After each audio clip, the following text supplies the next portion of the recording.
everyone, welcome back to my channel. So today we will study about thin film electroluminescent displays. As in the previous video we have covered about the flat panel displays, and in which we have covered first flat panel display type, that is plasma panel displays. So the next is thin film electroluminescent displays, which basically comes under emissive displays. Okay. Now let's start it with introduction. Electroluminescent displays ELDs are the type of flat panel displays using electroluminescence. तो basically जो electroluminescent displays होते हैं जिन्हें हम ELDs बोलते हैं, वो flat panel display का ही टाइप है जो इलेक्ट्रोल्यूमिनेसेंस को यूज़ करता है. It is an optical and electrical phenomena. ये एक ऑप्टिकल फिनोमिना भी है और इलेक्ट्रिकल भी है. Where a material emits light when an electric current is made to pass through it. जिसमें क्या होता है, जब एक मटेरियल से इलेक्ट्रिक करंट पास करता है तो वो मटेरियल जो है वो लाइट को इमिट करता है.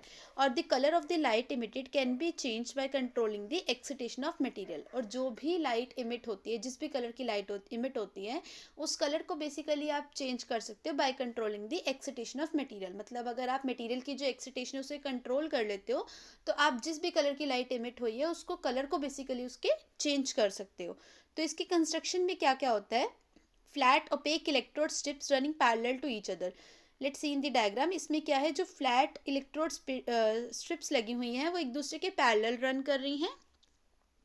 Layers of electrodes running perpendicular to the bottom layer. जो इलेक्ट्रोड्स की लेयर्स हैं इसमें वो बेसिकली परपेंडिकुलर रन कर रही हैं. देखो, ऊपर इलेक्ट्रोड्स की जो लेयर लगी हुई है वो परपेंडिकुलर ही रन कर रही है बॉटम लेयर के. और जो लेयर ऑफ इलेक्ट्रोल्यूमिनेसेंट मटेरियल है, जिससे आप फॉस्फोर बोलते हो, such as gas and ZnS doped with manganese sandwich between the two layers. तो इसमें फॉस्फोर की, देखो ये जो फॉस्फोर की लेयर है ये इंसुलेटर और डार्क इंसुलेटर और इंसुलेटर लेयर के बीच में सैंडविच की हुई है. ठीक है. सो ये हमारे पास फॉस्फोर की लेयर है जिसमें गैस और ZnS वगैरह डॉप्ट किए हुए हैं विद मैग्नीज, और उसको हमने दो लेयर्स के बीच में सैंडविच किया हुआ है.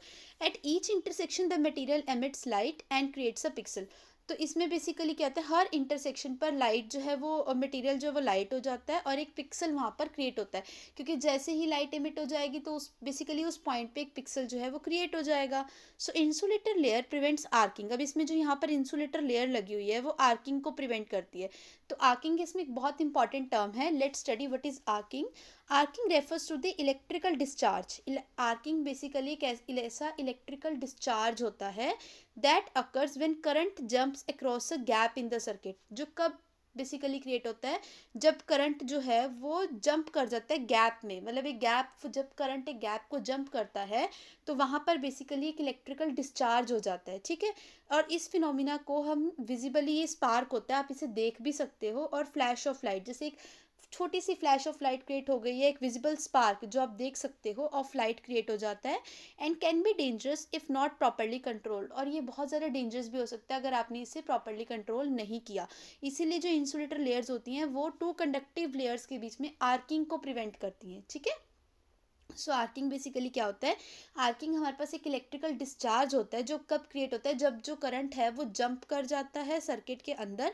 तो बेसिकली उसमें एक विजिबल स्पार्क बोल सकते हो आप, या फिर एक फ्लैश ऑफ लाइट जनरेट हो जाता है जो बहुत ज़्यादा डेंजरस भी हो सकता है अगर आप उसे कंट्रोल नहीं करते हो. तो इंसुलेटर लेयर जो है वो यही आर्किंग दो कंडक्टिव लेयर्स के बीच में प्रिवेंट करती है. ठीक है.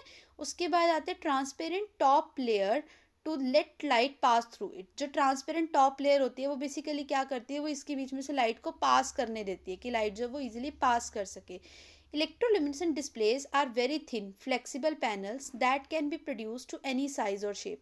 अब जो इलेक्ट्रिकल ल्यूमिनेसेंट डिस्प्लेज वगैरह होते हैं वो बहुत ज़्यादा थिन होते हैं, पतले होते हैं और फ्लेक्सिबल पैनल्स होते हैं जिसको आप किसी भी साइज और किसी भी शेप में प्रोड्यूस कर सकते हो. And can be customize to either statistically illuminate और एनिमेट टू एनी सीक्वेंस. और बेसिकली आप उसे अपने अकॉर्डिंग कस्टमाइज भी करवा सकते हो कि आप चाहते हो कि वो स्टेटिस्टिकली इल्यूमिनेट करता रहे.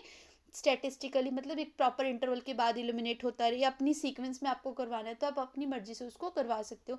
वो बेसिकली इतना ज़्यादा फ्लेक्सिबल होता है, थिन होता है कि आप उसे कोई भी शेप दे दो, कोई भी उसको बेसिकली आप साइज़ दे दो, अपने अकॉर्डिंग कस्टमाइज़ करा लो कि स्टैटिस्टिकली इल्यूमिनेट कराना चाहते हो, किसी सीक्वेंस में एनिमेट कराना चाहते हो, आप वो सब उसके साथ कर सकते हो. ये जो इलेक्ट्रोल्यूमिनेसेंट डिस्प्लेज है ELDs are used for billboards. आपने बिलबोर्ड्स में इसको देखा होगा, बिलबोर्ड्स में लगे होते हैं. वॉल माउंटेड डिस्प्लेज जो होती हैं उसमें लगे होते हैं, कियोस्क में होते हैं, वेंडिंग मशीन्स, या जैसे गेमिंग मशीन्स वगैरह होती हैं, उन सब में हमारे पास इलेक्ट्रोल्यूमिनेसेंट मटेरियल ही यूज़ होते हैं, थिन फिल्म इलेक्ट्रोल्यूमिनेसेंट मटेरियल्स, क्योंकि बेसिकली बहुत ज़्यादा थिन होते हैं और फ्लेक्सिबल होते हैं। Their visual attractiveness is matchless, मतलब कोई भी इनकी जो विजुअल अट्रैक्टिवनेस होती है, जितने मतलब अट्रैक्ट ये करते हैं, विजुअली जितना अट्रैक्ट करते हैं, इनकी उस कैपेबिलिटी को कोई भी मैच नहीं कर सकता।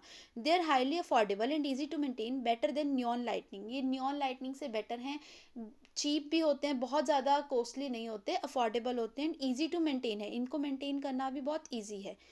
इलेक्ट्रोल्यूमिनेसेंट displays require more power than plasma panel displays. अब हमने पहले plasma panel displays last video में कवर किए थे, सो अगर आप इन दोनों का कंपैरिजन करोगे तो इसको ज़्यादा पावर चाहिए, ईएलडीज को ज़्यादा पावर चाहिए as compare to plasma panel displays.